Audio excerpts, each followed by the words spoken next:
Bonjour Madame Godbout, ça c'est mon vidéo qui explique toutes les images que j'ai choisies pour mon projet fresque sur les autochtones du 16e siècle. D'abord, on commence avec la catégorie sociale du projet. Pour cette catégorie, j'ai choisi l'image d'un wigwam car la famille linguistique des autochtones fabriquait leur wigwam et l'utilisait comme une maison. Dedans, ils dormaient, mangeaient et socialisaient entre eux, et un wigwam pouvait garder 10 à 12 personnes dedans. Pour l'aspect territorial, j'ai choisi une carte faite par Samuel de Champlain, un fameux navigateur, cartographeur, explorateur et plus francophone.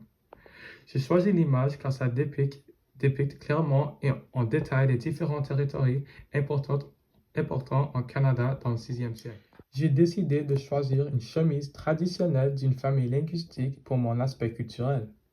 Les Autochtones sont fameux pour leur habillement unique et fabriqué du peau ou de la fourrure d'un animal.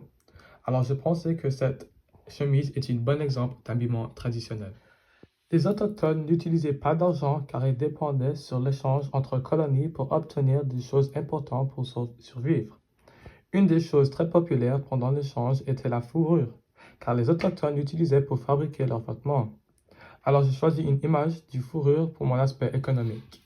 Dans l'hiver, les Autochtones utilisaient des raquettes pour déplacer plus efficacement sur la neige.